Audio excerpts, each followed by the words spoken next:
అందరికీ శనార్థులు దిల్దార్ వార్తలకు స్వాగతం. అంతా భ్రాంతియేనా జీవితాన వెలుగింతేనా? ఇప్పటికైతే ఎంతే, భవిష్యత్ ఏందో నీకే తెలవాలే. ఎహే నాది కాదు మరెవల్ది? ఎవల్దా? మంత్రి పదవులు రానోళ్ళు పదవి వచ్చినట్టే ఫీల్ అయ్యారు పాపం వాళ్ళు. ఇప్పుడు నవ్వినోళ్ళ ముంగట బోర్ల పడ్డట్టే అయింది. మరి కాదా కాన్స్టిట్యున్సీలా క్యాడర్ కు అరే మనకు కాకపోతే ఎవరికి వస్తే తమ్మి, మనమే టాప్ లిస్టులు ఉన్నాం, అధిష్టానం కాళ్ళు కూడా మనమేనే ఉన్నాయని చెప్పే సీన్ కట్ చేస్తే ఉరుకులాట ఉత్తశాట అన్నట్టు అయ్యే పాపం. నవ్వినోళ్ళ ముంగట ఏడ్చేటట్టే అయింది. మంత్రి పదవి మీద ఆశ పెట్టుకున్న ఎమ్మెల్యేల పరిస్థితి చూస్తుంటే ఈ తాప విస్తరణల పిలిచి మరి పెద్ద కుర్చీ వేస్తారని అనుకుంటే కనీసం కన్నెత్తి కూడా చూడలేదని అధిష్టానం మీద అలిగిండ్రు పాపం. ఎప్పటి నుంచో మంత్రి పదవే ఆశ శ్వాసగా బతుకుతున్న కోమటిరెడ్డి చిన్నరెడ్డికి ఈ తాప ఖచ్చితంగా హోమ్ మినిస్టర్ పదవి వస్తది అని అనుకున్నాడు. కానీ మొండిషయ్య చూపెట్టిరని బుంగముతి పెట్టిండు. ఇక మంచిర్యాల ఎమ్మెల్యే ప్రేమ్ సాగర్ రావు పార్టీ పలసగున్నప్పుడు చెయ్యిని పట్టుకునే పెద్ద దిక్కు ఉన్నా నడుమిట్లో వచ్చిన వాళ్ళని పట్టించుకోరు అని అనుకున్నాడు. కానీ ఆయనకు రిక్తహస్తమే ఇచ్చిండ్రు. నిజామాబాద్కెళ్లి సుదర్శన్ సార్కి ఇస్తారు, సీఎం రేవంత్ సారు గట్టిగా పట్టుబడుతున్నాడు అని అన్నారు. కానీ ఆయనకు కూడా మొండి చెయ్య ఇచ్చిండ్రు. మల్రెడ్డి రంగన్న పట్నంకెళ్లి ఎవ్వలేరు, రాజ్భవన్ కు పిలిచి మరి పదవి చేతులు పెడతారు అని ఆశపడ్డాడట. 10 జిల్లాల తెలంగాణలో 10 మంది మంత్రులను ఇచ్చి మిగతా 8 మందిని కూడా అందులో క్యాస్ట్ ఈక్వేషన్ చూడండి, ఇందులో క్యాస్ట్ ఈక్వేషన్ చూడండి, కానీ ఇచ్చిన దగ్గరే ఇచ్చుకుంటూ పోతే మిగతా జిల్లాలు ఏమి కావాలనేటువంటి ఆవేదన తప్ప ఇంకొకటి కాదు అనేటువంటి మాట కూడా మీకు మనవి చేస్తున్నా. పదవి రానోళ్ల ఇంటికి మహేష్ కుమార్ గౌడ్ ఇన్ఛార్జి మేడం మీనాక్షి పోయి బుజ్జగింపులు చేసిర్రు. ఇంకో 3 ఉన్నాయి, దాంట్లో మీకు ఇచ్చేటట్టు చూస్తాము అని అన్నారట. వచ్చినోళ్ళు అంతా ఫుల్ హ్యాపీ, రానోళ్లే నారాజులున్నారు. ఓట్లు అడిగేటప్పుడు లీడర్లు ఇల్లు తిరుగుతారు, ఏ ఇంట్లో ఎన్నోట్లున్నాయో కూడా తెలుసుకుంటారు కదా. అవును, ఏడాది ముంగల్లోనే లిస్టు రాసుకొని కార్యకర్త నుంచి ఎమ్మెల్యే క్యాండిడేట్ల దాకా ఒక ఇల్లు కూడా మిస్ కాకుండా తిరుగుతారు. ఏ వాడలా ఏ ఇంట్లో ఎన్నోట్లున్నాయో తెలుసుకున్నోళ్ళు ఏ ఊర్లో ఏ మనిషికి ఏ సమస్య ఉందో తెలుసుకోలేదంటవా? బుజ్జమ్మా, నువ్వు ఇట్లాంటి తెలివైన ప్రశ్నలు ఇస్తే నాకు భయం అవుతుంది. నేను అడిగింది నిజమే గారా, ఓట్లకి ఇంటికొచ్చి అడిగినోళ్ళు సమస్యలు కూడా ఇంటికొచ్చి తెలుసుకొని తీర్చాలే కదా.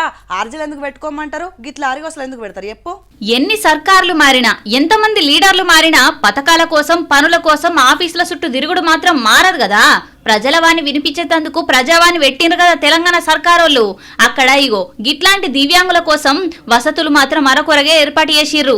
వీల్ చైర్ కోసం గంట ఎదురు చూసినా దొరకకపోయే వరకు అధికారుల కోసం చూడుర్రి ఆమె గోస.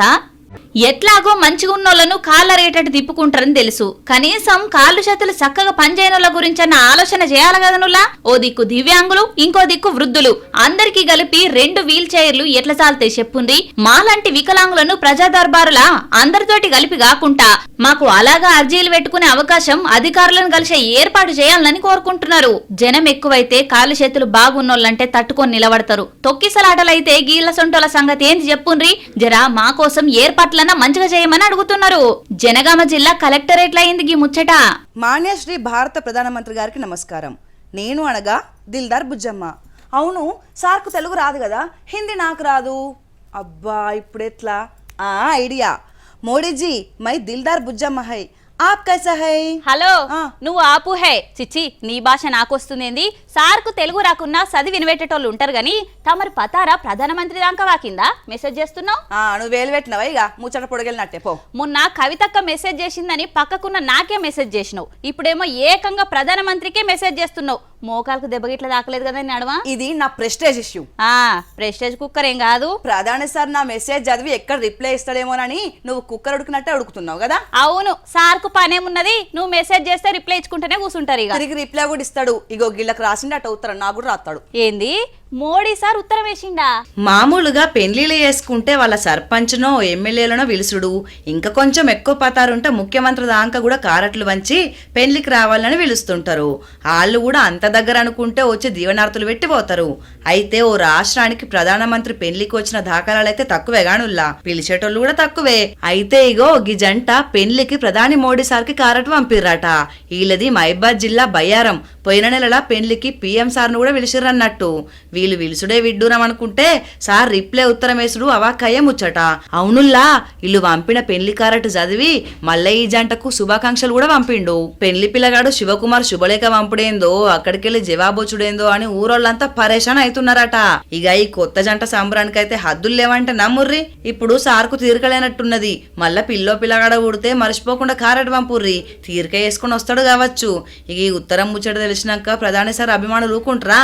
పెళ్లిళ్లకు ఫంక్షన్లకు అన్నిటికీ కారట్లు పంపుతారు కావచ్చు.